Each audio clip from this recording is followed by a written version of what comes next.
Hi bro, welcome to day 17 of என் வாழ்க்கை இருக்கும். ஸோ இன்னைக்கு நம்ம எதை பற்றி பேச போறோம்னு பார்த்தீங்கன்னா, இந்த உலகத்தில் ரொம்ப காஸ்ட்லியான ஒரு விஷயம், அதாவது ட்ரஸ்ட், நம்பிக்கை. அதை பற்றி நம்ம பேச போறோம். நம்ம வந்துட்டு ஒரு சிலரோட நம்பிக்கை சம்பாதிக்கிறதுக்கு பல வருஷம் ஆகும், ஆனால் அது உடைக்கிறதுக்கு ஒரு நொடி போதும். அதை மட்டும் மனசுல வச்சுட்டு மற்றவங்களோட ஃபீலிங்ஸோட எமோஷன்ஸோட ட்ரஸ்டோட விளையாடாதீங்க. அண்ட் இன்னைக்கு நான் வந்து ஒரு ஸ்டோரி மூலமா விளக்க போறேன். இது நான் வந்து ஒரு ஆர்டிக்கல்ல படிச்சேன் இந்த ஸ்டோரியை. ஸோ இதை உங்ககிட்ட சொல்லணும்னு இருக்கேன். ஓகே, ஸோ இந்த ஸ்டோரியோட டைட்டில் ப்ரோட்டகனிஸ்டா என்ன வச்சிருக்கேன்னு பார்த்தீங்கன்னா, ஒரு அப்பாவும் ஒரு பொண்ணு. ஸோ இவங்க வந்து ஒரு பீச் ஓரமா விளாண்டுக்கிட்டு இருக்காங்க. அப்பாவும் பொண்ணும் மணல் வீடு கட்டி அப்பா வந்து அந்த பொண்ணோட விளையாட்ட ரசிச்சுட்டு இருக்காரு. அப்ப அந்த பொண்ணு வந்துட்டு மார்பிள்ஸ் வந்து கலெக்ட் பண்றா. நிறைய மார்பிள்ஸ், ஒரு மூட்டைக்குள்ள மார்பிள்ஸ் கலெக்ட் பண்ணி வச்சுட்டா. அந்த அப்பாவும் வந்துட்டு பொண்ணு கலெக்ட் பண்றப்ப நிறைய சாக்லேட்ஸும் வாங்கி வச்சிருக்காரு அந்த பொண்ணு தரணும் அப்படின்ட்டு. அப்போ அந்த பொண்ணு என்ன பண்றா, நான் வந்து உங்களுக்கு வந்து சாக்லேட்ஸ் தரேன்ப்பா, நான் மார்பிள்ஸ் தரேன்ப்பா, நீங்க வந்து எனக்கு சாக்லேட்ஸ் தாங்க அப்படின்னு ட்ரேடிங் பேசுறா. அப்பா வந்துட்டு சரி ஓகேமா, நான் வந்து கொடுக்குறேன், நீங்க கொடு அப்படின்னு சொல்லி கடைசியா வந்து அதை வாங்கிக்கிறாரு.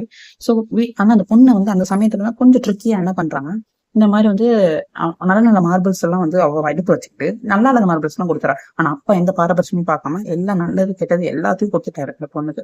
அந்த பொண்ணு நைட்டு வீட்டுக்கு போறா, போய் தூங்குறா. தூங்கும்போது சாக்லேட்ஸும் சாப்பிட்டு சாக்லேட்ஸ் அவகிட்டே இருக்கு. ஆனா ட்ரஸ்ட், அந்த நம்பிக்கைன்றது அவகிட்ட இல்ல. ஒருவேளை அப்பாவும் நம்ம பண்ண மாதிரி பண்ணியிருப்பாரோ அப்படின்னு நினைச்சுக்கிட்டு தூக்கமே வரல அந்த பொண்ணுக்கு. அதுதான் இங்க வந்து அந்த கான்டெக்டே இங்க அதுதான்.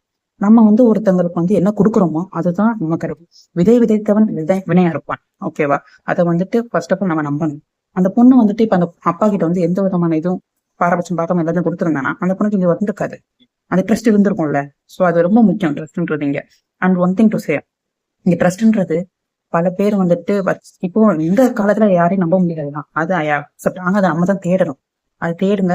உங்களுக்கான ஒருத்தர் வந்து வருவாங்க, நம்பிக்கையான ஒருத்தவங்க உங்களை விட்டு போறாங்கன்னா எல்லாரும் ஒரே மாதிரி இருக்கணும்ன்றது அவசியம் கிடையவே கிடையாது. சோ நமக்குன்னு ஒரு ஆள் வந்து அந்த கடவுள் அனுப்பி வைப்பாரு. நம்பிக்கையோட அவங்க கூட இருங்க. Trust is like a scrambled paper. அதாவது எப்படின்னா, ஒரு பேப்பரை எடுத்து கசக்கிட்டீங்கன்னா அது கசங்கினதுதான். திருப்பி நீங்க என்னதான் அதை விரிச்சாலும் அதோட இருக்கக்கூடிய சுருக்கங்கள் போகாது. ஒரு கண்ணாடி உடைக்கிறீங்கன்னா அந்த கண்ணாடியோட நொறுங்கள் வந்து நொறுங்கள் தான். அது திருப்பி என்ன கம்மு போட்டு ஓட்டினாலும் அது ஒட்டாதுங்க. அது மனசுல வச்சுக்கோங்க. And one thing to say, நீங்க வந்துட்டு ஒரு கார்ல ஏறி உட்காடுறீங்கன்னு வச்சுக்கோங்களேன். அந்த கார்ல இன்ஜின் இல்லைன்னு என்ன பண்றது?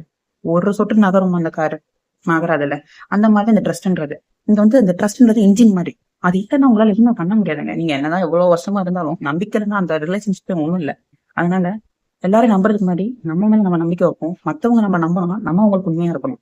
அப்பதான் இருக்கும். சோ கண்ணாடி ஒரு பிம்பம் மாதிரி மிரர்ல வந்து நம்மள நினைச்சுக்கிட்டு நீங்க வந்துட்டு முன்னேறி சொல்லுங்க. Meet you are the next day. Bye, take care.